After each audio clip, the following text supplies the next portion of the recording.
Good morning, everybody.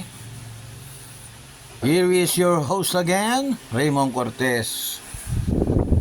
Today is March 22, 2026. Ang pag-uusapan naman po natin ngayon ay yung sinasabi kasi nila, ano daw, mayabang daw ako. Alam nyo, hindi naman totoo yan. Kasi maliit pa lang kasi ako. Siguro nung nag-umpisa ako nakipaglaro sa mga bata, natandaan ko yan, mga 7, 8, 9, 10 yan, mga ganun. Ganun pa lang, elementary. Siyempre, makipaglaro ka na dito sa mga kapitbahay mo. Kadalasan, siyempre, yung kapitbahay mo, yung mga kababata mo yan, ba? Pero kasi, alam nyo naman, di ba? Alam nyo naman na, ano ba yun? Nung nag-kinder ako, di ba? Sabi ko nga, kay Al, sa kay Jay. Si Jay nga yung nun eh, yung first owner nga eh, at si Rionel yung second, ako yung third. Di ba? Pero dito sa amin, pag nakipaglaro ako dyan, kasi nga, magmula nung natuto ka ng maglaro ng text, bowling, ganyan, goma, makapaglaro ka sa kung ano-anong laro, mga sungka, mga ganyan, jackstone, kaya naman yung takbuhan, karerang bangka, yung mga ganun, nung elementary ko nun eh, kalaban pa nga namin sa karera ng bangka, yung mga taga doon yung Maria nga yan eh. Dito naglalaro yan sa amin, sa may Santol yung kanal. Malinis yun. Tapos nung pinagbawal na doon, kasi ang daming nanonood, main road yun, nilipat dito sa Ardi Santos. Kasi pababa din yun, yung kanal doon, kaya maganda maglaro doon. Alam mo, siyempre, gumawa ako ng sarili kong bangka noon. Elementary pa lang ako noon. Siguro mga grade 5 o grade 6 ako noon. Siyempre, kasi nga talaga, magaling akong gumawa eh. Siyempre, nananalo yun. Tapos, napaway pa nga ako noon. Nananalo nga. Gustong bilhin sa akin yung bangka na yun. Yung, Paluchina. Tapos, siyempre, ang design nun, ginaya ko yung mga motor, yung mga speedboat ganun. Tapos may timon. Yung gawa ko, tapos nilagyan ko ng gumit ako sa dibidendaso ng pangalan ng paborito kong kabayo. Nilagyan ko ng cutics nga. Kasi ganun man talaga gawaan yan eh. Ayun, nananalo nga. Tapos gustong bilhin sa akin, ayokong benta. Siyempre, nananalo nga eh.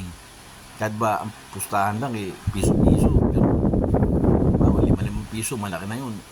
Kadalasan, G's, mga ganyan. Meron pang G's na buo eh. Coin. Yung ganun-ganun lang, 25, ganyan. Minsan, 50. Meron pang ganun na coin eh. Piso. Yung kadalasan, piso ang pusta. Medyo mga 5 piso na. Yung malakasan na yun. Nanalo, napahoy ako nga. Inataw ako nung may nakita siya na yung electrical wire na nakakalat lang. Hinataw ko sa likod. Siyempre, sakit nun.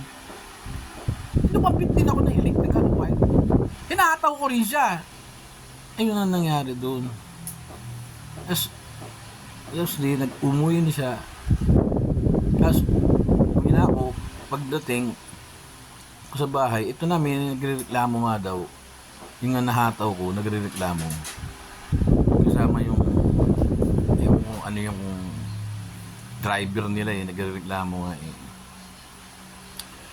sabi ko sa tatay ko, kasi siya unang umataw sa akin, ang sakit nga din nagmarka rin sa likod ko yun electrical wire yun siya, medyo mataba siya kaya paghataw ko rin sa kanya, mas lalo kasing nagmarka yun, kaya nagrereklamo pinong nalaman naman ng driver ata nila yun na, okay na siya naman talaga yung yung unang humataw sa akin dahil ayoko nga ibenta yung ano ko, yung bangka ko nga. Yun. Isa pa lang sa mga ano yan na pangyayari na alam yun na kasi nga magaling nga talaga ako. Isa tigs lang eh. Sa tigs, hindi ako matalo-talo talaga nung mga dito ko kababata ako nga eh. Dahil, siyempre, pinag-iisipan ko paano mananalo yan eh. Pinag-aaralan ko yan, di ba? Kaya nakaipon nga ako ng 4 na kapon na sapatos na tigs noon. Tapos nung mag-high school na nga ako, binenta ko, may bumili sa akin, may namakyaw. Ayun, binenta ko lahat. Marami doon, mga bago pa nga. Binenta ko na lahat. Kasi hindi pa yun, may mga pangyayari pa na, ano ba, yung sa takbuhan, karera ng takbuhan, ganyan, o kaya, pero sa karera ng takbuhan, lagi lang akong segundo dyan, kasi mayroon akong kapitbahay dito, si Edel nga, yun, malakas yung kasi, yun, siya lagi nananalo doon. Tapos dito naman sa, ano ba,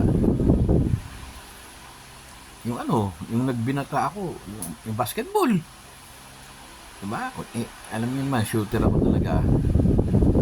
Shooter ako eh. Dahil pag nagdalawahan, pasa mo lang sa akin bola, malayo pa lang titira ko na talaga. Mabilis talaga.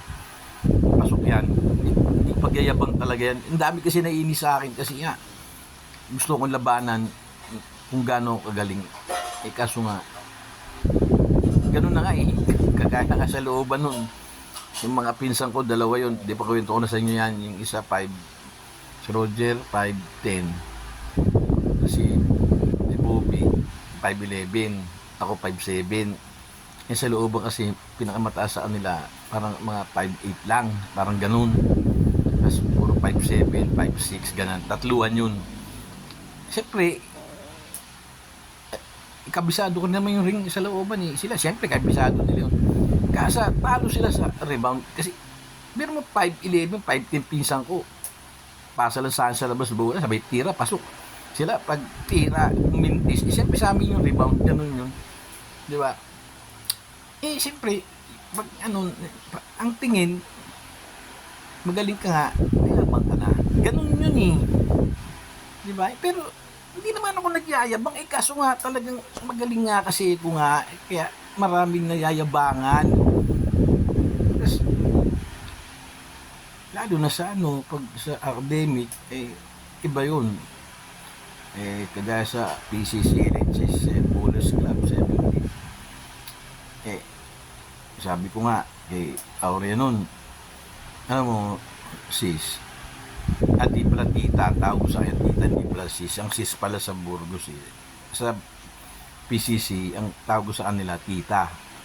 Ano tita? Yung math. Kasi pinagmamalaki kasi niya yung niya, pagiging math professor niya.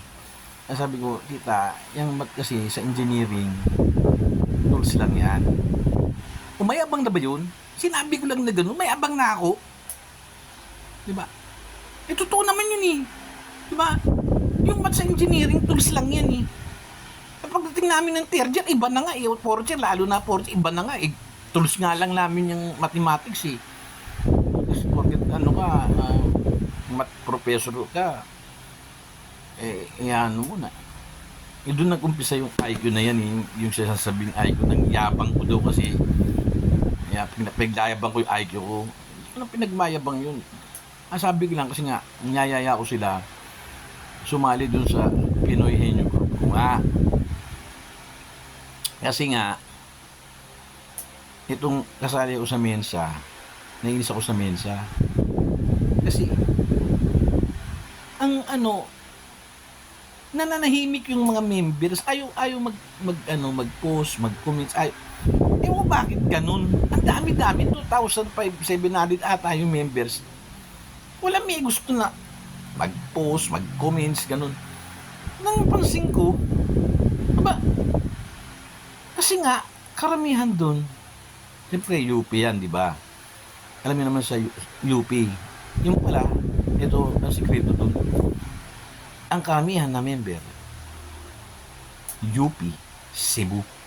Alam mo naman sa Cebu, ba, talagang ano yan, English, ano yan eh, ang ano nila dyan, English eh, di ba? Hindi naman Tagalog eh.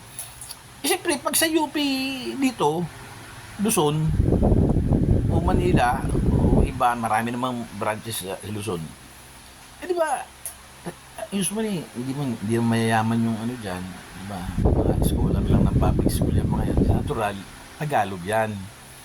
Kaya pala, nung tinitingnan ko yung member dun, maraming UP Diliman, pero nung na ano ko, na-analyze ko, karamihan Cebuano.